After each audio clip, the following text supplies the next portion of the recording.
Okay, how about we talk about today pricing embroidery items? And does upfront pricing affect your business in a good way or a bad way? I was curious on how it would be, so I did a little experiment putting my prices out there, and you're going to find out today. Did I lose customers? Did it invite other businesses to kind of like undercut me?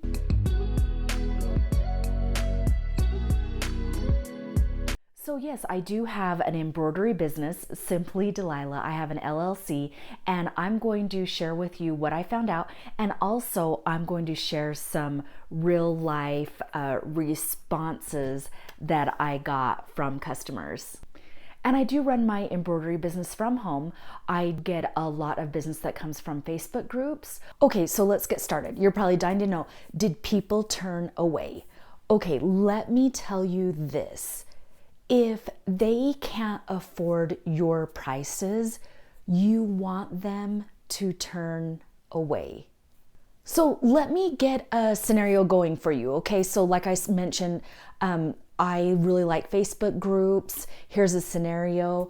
In my local Facebook group, somebody asks, I need this many hats embroidered. Who can help me? People are commenting like, send me a message, I'll give you a quote. Like nobody's putting what their price is.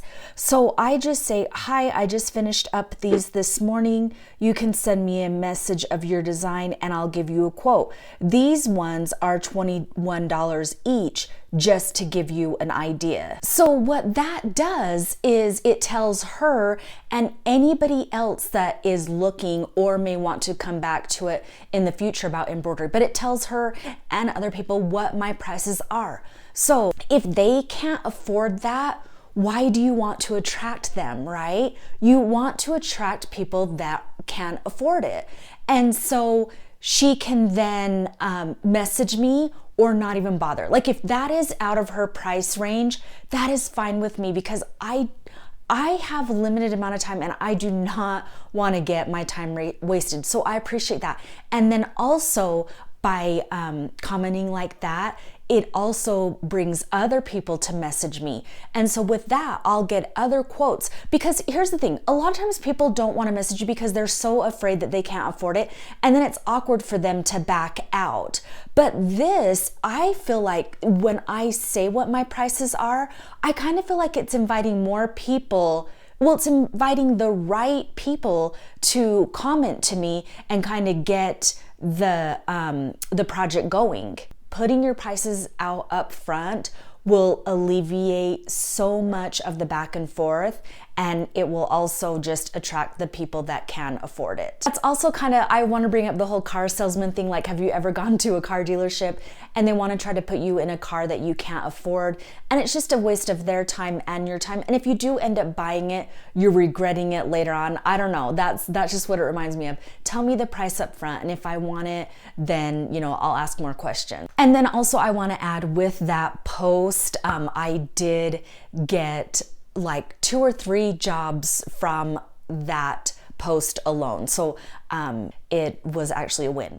If you own a small business, it doesn't have to be embroidery, but if you have an embroidery business or like a product-based business, leave me a comment. Let me know what you do. I always am curious to see like who's watching the videos. Okay, so did I lose business? Here's the thing that I want to say about that.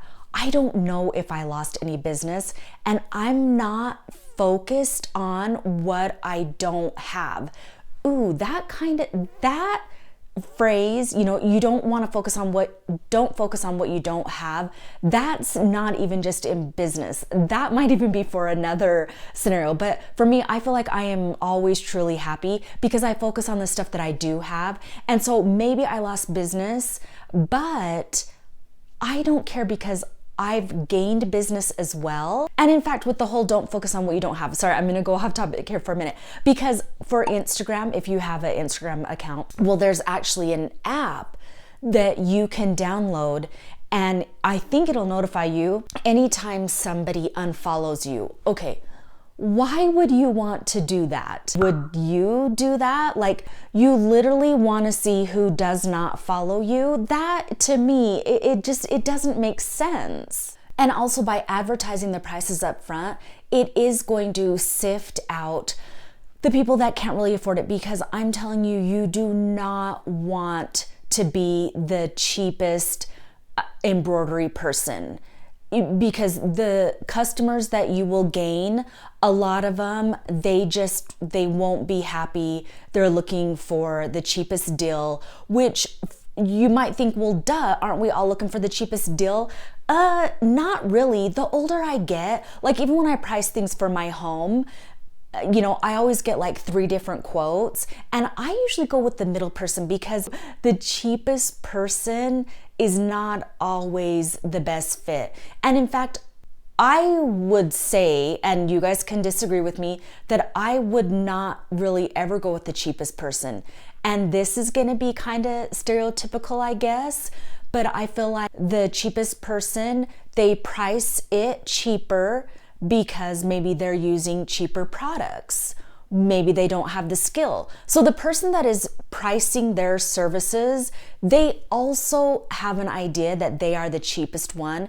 Also, I do want to make this clear that if you do offer embroidery at a cheap price, that's okay too, because maybe you are just getting started and people will pay those prices. So my embroidery prices, I think, are right there in the middle. Another reason why somebody might be cheaper is because maybe they have more machines, but also they're doing bulk pricing. So some embroidery companies that might offer like hats for really cheap, well, you might have to order like 50 hats or like 25 hats. So embroidery pricing can be really tricky, and let me know, I do have some pricing tricks. I'm not going to talk about that in this video. I think that will be for a different video, but let me know if you need help on pricing your items. But here's the other thing, whatever you set your price on, just own it. Okay, so let me share with you another scenario about owning your price though, whatever you set it at.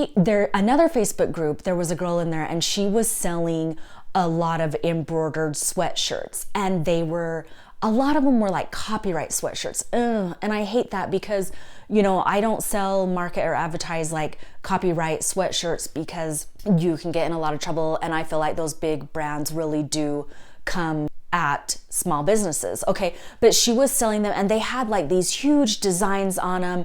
A sweatshirt to me that I would probably charge like $49 for. Like it had like a ton of embroidery stuff on it. And she was selling them for like $35 or like $33. And there were quite a few people commenting. I don't know if they were actually selling. Somebody else had said, I'm looking for someone to embroider this style or whatnot. And I commented and I'm like, I can do it, but mine's like $39. And so then when she messaged me, the price went up even more because of the design that she wanted. I'm like, well, yeah, but that's going to be $39 plus I'm going to have to charge a $9 design fee on top of that. And I thought, there's no way that I'm gonna get the job, especially with this other girl that is, advertising her stuff all over the place for like $35. Mine was like gonna be $15 more. So after a couple of days though, you guys, she messaged me and she got 2 of them for my price, which ended up being $39, which ended up being $48.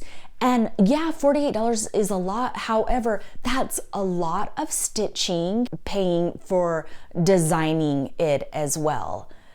But I'm so happy that I stuck with my price and I got the job. Okay, so with me, just when people comment or I'm like just showing my prices up front, that is an easy way for other businesses to undercut me. But again, I try not to focus on that. I look at it as a positive, because hear me out. A lot of other embroidery businesses might have thought that they can't charge that high.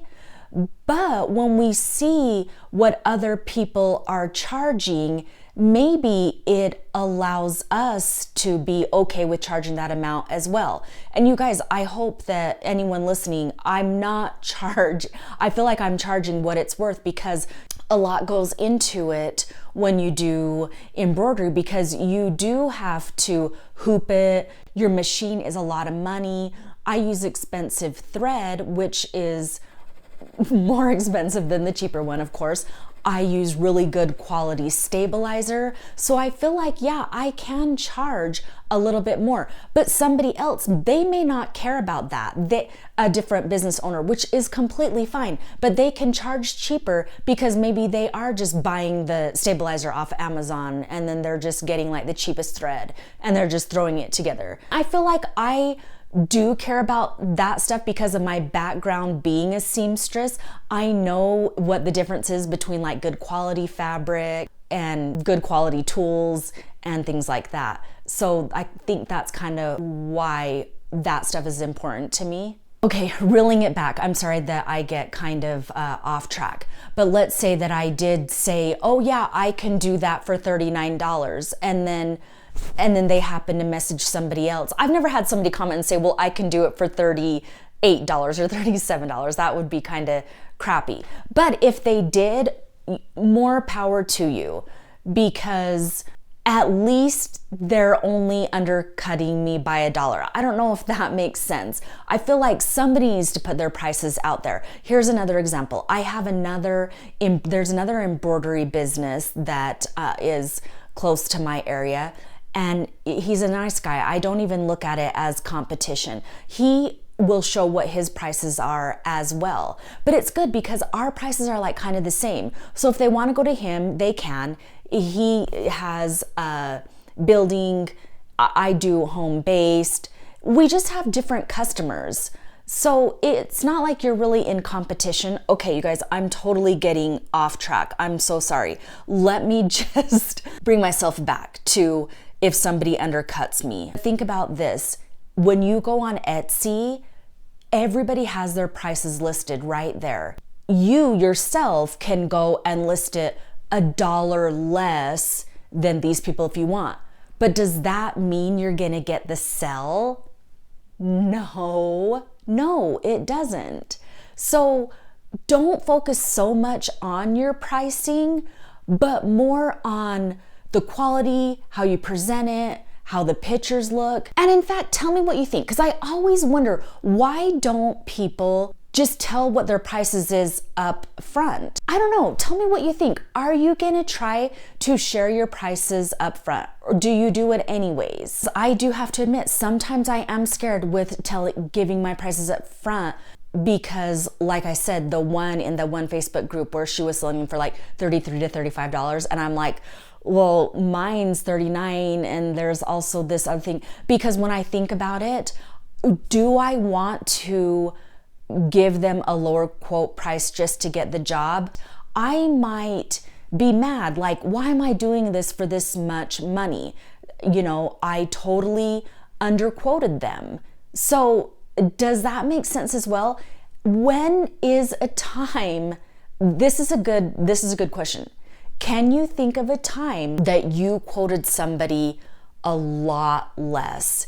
Then you find yourself making it, or it's a big, huge pain, it's taking forever to hoop, and you think clearly you underquoted yourself. That doesn't feel very good either. So don't forget to share with me your thoughts on this. And I want to thank you so much for watching today. And if you have any questions, leave them in the comments below. And thank you so much for watching. Bye, guys.